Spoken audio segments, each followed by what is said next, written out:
अस्सलाम वालेकुम, welcome to star centre. मेरे पास है किताब की आप बीती। आप बीती किसे कहते हैं? जब कोई आपको पेपर में ये क्वेश्चन आता है और जब कोई ख़ुद अपने बारे में अपने ऊपर बीती हुई कहानी बताए, उसको लिखना भी एक बहुत बड़ा फ़न होता है। और किताब की आप बीती या कलम की आप बीती या कुर्सी की आप बीती, ये सब इसी से रेलिवेंट हैं। मेरे चैनल पे आपको कलम की और खंडर की आप बीती मिलेगी। अभी किताब की आप बीती आपकी खिदमत में हाजिर है। जी, मैं आपकी खिदमत में हाजिर हूँ।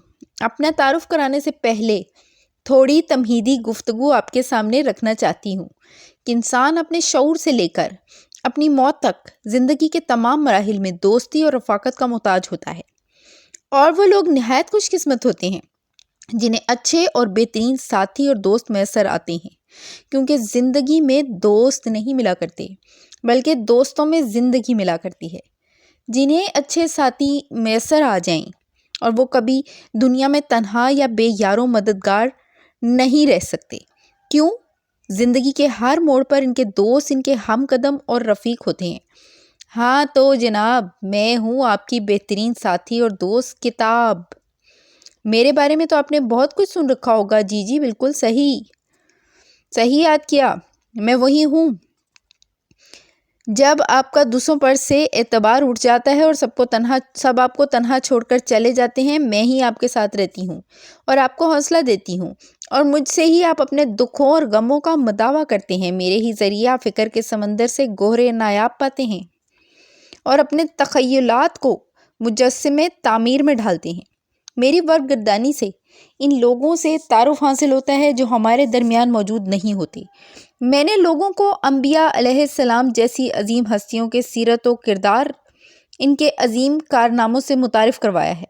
जो मुझसे मोहब्बत रखेगा, इसके दिल में इल्म की मोहब्बत हमेशा रहेगी।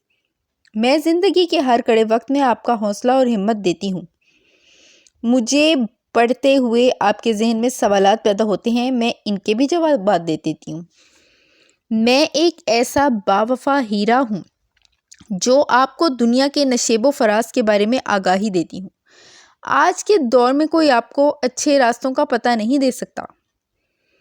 गोया सरूरे इल्म है कैफ़े शराब से बेहतर, कोई रफ़ीक नहीं है किताब से बेहतर।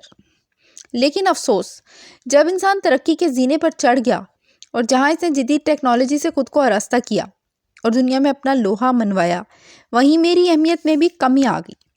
पहले लोगों में ज़ाती लाइब्रेरियों का रुझान पाया जाता था, लेकिन अब लोगों की तरजीहात बदल गई हैं।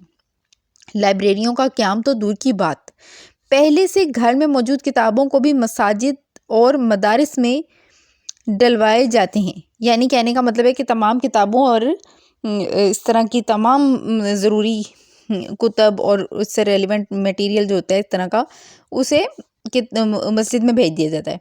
आप लोगों की बदनसीबी है जो आप मुझसे दूर रहते हैं, और मुझसे दूर होने की वजह से आप गफलतों में पड़े रहते हैं। आपकी नस्लें अपनी तारीख से आगाह नहीं हैं। एक दफ़ा का जिक्र है कि तारिक मियाँ की टेबल पर मैं और मोबाइल इकट्ठे रखे थे। हम दोनों में से हर एक का दावा था कि तारिक मियाँ मुझसे ज़्यादा मोहब्बत करते हैं, और अब हम दोनों महवे कलाम ही थे कि अचानक दरवाजे की खुलने की आवाज़ सुनाई दी।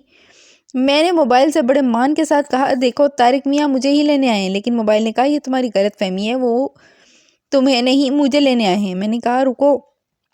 तारिक मियाँ को देखा कि वो किसकी तरफ अपना हाथ बढ़ाते हैं, फिर तुम्हारी खुशफहमी दूर हो जाएगी। हम दोनों की नज़रें तारिक मियाँ की जानिब उठी हुई थी। तारिक मियाँ आए, उन्होंने जैसे ही मोबाइल की जानिब हाथ बढ़ाया तो मोबाइल ने फातिहाना अंदाज में मेरी तरफ देखा, गोया कह रहा हो, देख लिया ना तुमने, अब तुम्हारी कोई ज़रूरत नहीं रही है। मैं ही तारिक मियाँ की पसंद और वो जदीद टेक्नोलॉजी हूँ जिसके ज़रिए तारिक मियाँ लम्हों में मालूमात के ज़खायर इकट्ठे कर सकते हैं। और मेरी हालत ऐसी थी कि गोया काटो तो बदन में लहू नहीं। आपकी इन्हीं गफलतों की वजह से लाइब्रेरियाँ आज लोगों की राह तकती हैं, और आप अपनी ज़रूरियात मोबाइल और इंटरनेट से पूरी करने पर इक्तफ़ा करते हैं। यही वजह है कि आज मेरी जगह मोबाइल और इंटरनेट ने ले ली है। मेरी वो साथी किताबें जिनमें कभी इल्म दानिश की बातें हुआ करती थीं, इनको कहीं पसे पुश्त डालकर मेरी दूसरी साथी किताबों को फ़हिश और बुराई की बातों से भर दिया गया है। آپ ہی کی نوجوان نسل جو قوم کا سرمایہ ہوتی ہیں وہ ہم کتابوں سے ہدایت کی جگہ گمراہی سمیٹ رہی ہیں۔ معاشرے کو پاکیزہ رکھنے کے لیے ضروری ہے کہ ہم ایسی کتابوں کا انتخاب کریں جو آپ کو اللہ اور اس کے رسول صلی اللہ علیہ وسلم کی فرما برداری کی طرف مائل کریں۔ حیات انسانی کے جمود کو توڑنے کے لیے آج ضرورت اس بات کی ہے کہ مجھ سے دوستی کر لی جائے، کیونکہ میں ایک ایسی دوست ہوں جو آپ کے کردار اور عمل کی تشکیل میں اہم کردار ادا کر رہی ہوں۔ آپ کو خیر شر، برائی اور اچھائی کی تمیز سکھاتی ہوں، آپ کے ذہن کے دریچوں کو کھولتی ہوں، تخلیقی صلاحیتوں اور ولولوں کو جلا بخشتی ہوں۔ مجھ سے دوستی آپ کی تقدیر کو بدل دے گی، غفلتوں اور ناامیدیوں کے بادل کو چھانٹ کر رکھ دے گی۔ تو یہاں پر میری آج کی کتاب کی آپ بیتی تو ختم ہوئی، لیکن یہ ٹاپک ختم نہیں کیا جا سکتا اتنی آسانی سے۔ اس میں 2-3 اہم پوائنٹ میرے ذہن میں ہیں جو میں آپ سے ڈسکس کروں گی۔ یہ صحیح کہہ رہے ہیں کہ ہم کتاب کے نعم البدل کے طور پر موبائل اور انٹرنیٹ کو استعمال کرتے ہیں، لیکن ہم اس میں بھی ایک بہت بڑی حماقت یہ کرتے ہیں کہ ہم موبائل اور انٹرنیٹ کو کتاب ہم جب اٹھاتے ہیں نا تو اپنی مرضی سے چوز کر کے کسی اپنے پسندیدہ ٹاپک پر ایک ہی کتاب لیتے ہیں نا، لیکن موبائل اور انٹرنیٹ جب ہم اٹھاتے ہیں تو ہم بعض اوقات اس کا غلط استعمال بھی کرتے ہیں، ٹھیک ہے۔ ہم جو چیز ڈھونڈنے کے لیے بیٹھے ہوتے ہیں ہم اس کے بجائے کہیں کے کہیں نکل جاتے ہیں، ٹھیک ہے، کیونکہ آپشنز بہت زیادہ آپ کے سامنے آ رہی ہوتی ہیں تو آپ اپنے مقصد سے ہٹ جاتے ہیں۔ دوسری بات یہ ہے کہ کتاب سے دیکھ کر چیز کو پڑھنے سے جس طرح چیز یاد ہوتی ہے اچھے طریقے سے، موبائل سے دیکھ کر پڑھنے سے آپ کی آنکھیں بھی بہت زیادہ متاثر ہوتی ہیں، ٹھیک ہے، اور آپ صحیح سے ٹھیک طریقے سے آپ دیکھ کے نہیں پڑھ سکتے، ٹھیک ہے۔ کوشش تو کرتے ہیں اس کو اچھے طریقے سے کرنے کی، لیکن مجھے خود بھی یہ پرابلم ہے کہ میں جب تک اچھے طریقے سے کسی کتاب سے سامنے لکھا ہوا نہیں پڑھ لوں تو مجھے ٹھیک سے بات سمجھ نہیں آتی، ٹھیک ہے۔ تو ہمیں اپنی زندگی میں کتابوں کو شامل رکھنا چاہیے، اس کے بغیر ہم کامیاب نہیں ہو سکتے۔ ہمیں اپنے بچوں کو اس کی اہمیت سکھانی ہوگی۔